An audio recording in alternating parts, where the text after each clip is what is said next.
Langsung saja, pisang merupakan komoditas hortikultura yang bernilai tinggi yang membudidayakan luas di Indonesia. Meski permintaan pasar terus meningkat, produktivitas menurun akibat serangan hama dan penyakit yang tidak terkendali. Ada 3 tujuan penurunan saya. Yang pertama, mengenali hama penyakit utama pada tanaman pohon pisang. Yang kedua, memahami metode pengendalian yang tepat. Dan yang ketiga, meningkatkan hasil panen yang berkualitas pada buah. Oke, next.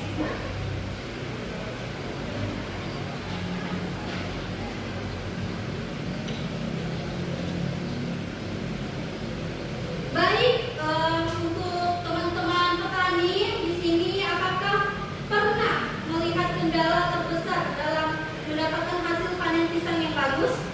Belum. Baik. Pernah. Apa saja itu? Terutama bagian buahnya. Karena kok di dalam buahnya itu pohonnya bagus, tapi buahnya kayak ada bercak-bercak, apa nih? Bercak-bercak kayak cacing gitu ya. Tapi buat cacing. Oh iya, betul sekali. Setiap petani tentu memiliki pengalaman dan kendala yang berbeda-beda. Namun salah satu masalah yang sering kita hadapi adalah pada serangan hama dan penyakit. Karena itu hari ini saya membahas bagaimana cara menangani dan mengendalikan serangan tersebut sejak dini. Oke, next, next. Di sini pentingnya pengendalian hama dan penyakit. Serangan hama dan penyakit pada tanaman pisang memberikan dampak serius terhadap produktivitas dan kualitas hasil panen. Yang pertama ada gangguan pertumbuhan pada tanaman pisang dan kerusakan daun dan batang. Dan yang ketiga penurunan produksi buah. Yang keempat kualitas buah menurun. Dan kelima mendapatkan kerugian ekonomi petani. Next. Baik teman-teman petani sekalian, apakah ada yang pernah melihat tanaman pisang yang tiba-tiba pertumbuhannya terganggu, daunnya menguning, kemudian tanamannya menjadi lemah atau roboh? Pernah. Ya. Menurut petani-petani sekalian, biasanya apa yang dilakukan ketika menemukan tanaman seperti itu? Apa tindak lanjutnya? Biasanya ditebang. Oh ya, oke, tebang, betul sekali. Dari pengalaman teman-teman sekalian, kita bisa melihat bahwa mengenali gejala sejak awal sangat penting. Karena semakin cepat kita mengetahui adanya keserangan, semakin cepat pula kita melakukan tindakan pengendalian. Baik, pada hama utama tanaman pisang itu ada 4 ya. Hamanya yang pertama menderek batang pisang, yang kedua larva menderek batang semu, daun menguning dan layu.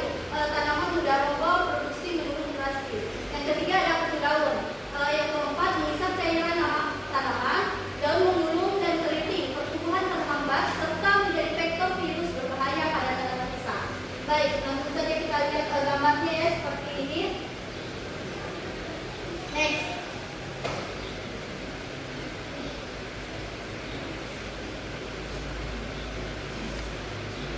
Baik. Apakah teman-teman sekalian pernah menemukan hama kecil yang menyerang bagian daun atau pucuk tanaman pisang? Pernah. Oke, baik. Biasanya kalau teman-teman sekalian jika menemukan sesuatu yang begitu, apa yang kalian lakukan? Biasanya. Apakah langsung menggunakan pestisida atau dengan cara yang lain? Kalau biasanya kan daunnya ditebang gitu kan. Biasanya itu daun yang terkena penyakit itu biasanya dibakar. Oh, baik. Terima kasih. Penyakit utama tanaman pisang ada layu fusarium atau panama. Penyakit 3 topak. Yang pertama, 1 layu fusarium atau penyakit panama. Daunnya itu menguning, layu, jaringan pembuluh berwarna coklat atau tanamannya mati. Yang kedua, penyakit 3 topak yang berupa bercak kuning pada daun mengering, fotosintesis terganggu, buah menjadi kecil, dan komoditas menurun. Next. Oke, di sini kita masuk cara pengendalian hama dan penyakit pada tumbuhan pohon pisang. Yang pertama ada pengendalian kultur teknis.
yang